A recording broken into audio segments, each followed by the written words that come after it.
Assalamualaikum warahmatullahi wabarakatuh. Kembali lagi di channel Happy You. Dan salam sejahtera bagi teman-teman yang beragama lain. Kali ini kita akan membahas P3K lagi, yaitu diskusi Kemendikbud dengan pemerintah daerah mengenai seleksi guru P3K tahun 2021. Sebelum masuk, jangan lupa subscribe, like, dan share video ini supaya teman-teman yang berjuang P3K dan CPNS tahu tentang materi ini. Oke, langsung saja kita bahas. Yang pertama nanti kita akan bahas 5. Pengajuan formasi, pendaftaran, daftar ujian seleksi, penempatan dan pemberkasan. Ini ada 5 rencananya. Yang pertama ini teknis pengajuan formasi. Ini kita yang jangan berfokus yang ini mengenai daerah. Kita fokus yang cakupan pengajuan formasi. Guru agama tetap ditampung tetap ditampung di pengajuan informasi, tapi hanya pengajuan sampai bulan Agustus tahun 2020. Tidak dibuka lagi penampungan formasi.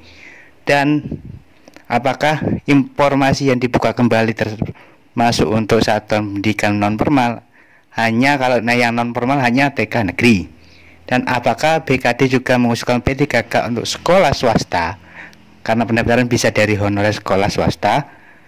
Apakah kebutuhan guru swasta termasuk dalam formasi kebutuhan guru? Jawabannya tidak. Jadi kebutuhan guru swasta yang di swasta itu tidak diajukan. Yang diajukan hanya di negeri. Itu garis bawahnya ini. Terus, apakah seleksi guru P3K mengurangi atau meniadakan kuota guru CPNS? Tahun 2021 formasi guru CPNS tidak disetujui, maka formasi yang sudah diajukan untuk guru CPNS bisa dimasukkan kembali ke formasi guru P3K. Itu untuk pengajuan formasinya. Terus pertanyaan mengenai anggaran. Anggarannya itu sudah ada, dijamin di ini APBD, DTU, DAU. Ini. Terus apakah anggaran gaji sudah tersedia dalam dan akan ditransfer oleh pemerintah daerah? Penganggarannya gaji sudah diperhitungkan dalam formula DAU. Penganggaran ini sudah ada, ini semuanya sudah ada, bisa kalian baca. Terus pertanyaan mengenai P3K lagi, masih di pengajuan formasi. Apakah masa kerja P3K dalam penentuan diperhitungkan dalam penentuan gaji pokok guru P3K? Semua guru P3K di gaji pokoknya mulai dari awal.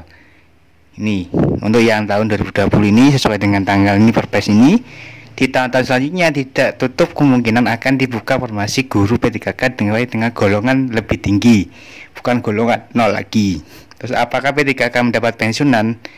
P3K tidak dapat mendapat pensiunan, tapi pemerintah daerah dapat memfasilitasi P3K untuk mengiur untuk jaminan hari tua. Berapa lama jangka waktu menjadi P3K? Jangka waktunya itu paling singkat 1 tahun, paling lama 5 tahun. Kontrak dapat diperpanjang sampai dengan 5 tahun. Ini. Terus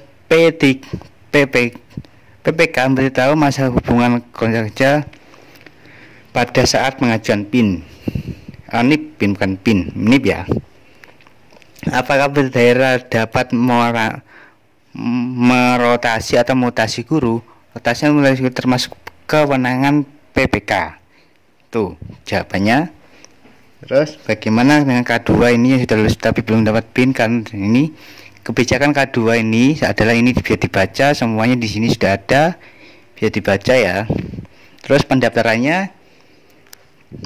untuk menjadi guru P3K terbuka dari guru honorer K2, honorer yang biasa, lulusan PBG yang saat ini tidak mengajar. Bagi guru yang saat ini mengajar di sekolah, tersedia formasi di sekolah yaitu mengajar atau otomatis didaftarkan di sekolah tersebut. Jika mengajar di 2 sekolah atau lebih akan didaftarkan di sekolah induk. Jika tidak tersedia formasi di sekolah yang bersangkutan dapat mendaftar di sekolah lain. Bagi guru swasta atau lulusan yang saat ini tidak mengajar di sekolah atau dapat memilih mendaftar di sekolah negeri sesuai ketersediaan formasi. Nih, pendaftarannya dilakukan di SSCA-SN PKN. Setiap peserta mendaftar di awal tahun 2021 dan diberikan kesempatan mengikuti ujian seleksi hingga 3 kali. Bagaimana dengan guru yang belum terdaftar Dapodik? Ini saat ini mengajar namun belum terdaftar Dapodik tidak dapat mengikuti seleksi P3K. Guru-guru tersebut disarankan segera berkoordinasi dengan sekolah pemerintah daerah dan terkait pendaftaran di Dapodik sebelum seleksi P3K. Seleksi guru P3K tahun 2020 nanti. Bagaimana dengan guru yang belum memiliki S1? Bisa dibaca sendiri. Apakah naganya semuanya bisa dibaca ini?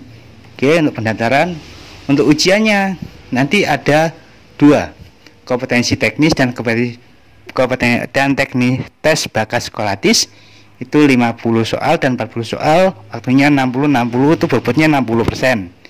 Manajerial, sosial kultural, pertanyaan wawancara itu soalnya ada 30, 20, 10, waktunya sekian, untuk bobotnya 40% ujian P3K-nya. Untuk rencananya Januari pendaftaran, Februari materi, Mei ujian untuk guru TK, SD, SMP, SLB, Juni ujian seleksi untuk guru SMA dan SMK, September ujian seleksi kesempatan kedua, Desember ujian seleksi kesempatan yang ketiga. Itu Kemendikbud. Terus penempatan bagi yang lulus dia passing grade di setiap sekolah diprioritaskan guru yang sudah mengajar di sekolah tersebut dibandingkan guru swasta atau lulusan PPG yang mendaftar ke sekolah tersebut. Jadi kalau ada pesaing yang ngajar di situ yang diprioritaskan. Jika belum jumlah peserta yang lulus passing grade sekolah melebihi formasi di sekolah tersebut, peserta-peserta dengan passing grade tertinggi akan ditambahkan terlebih dahulu. Nih, ini semuanya bisa dibaca. Monggo.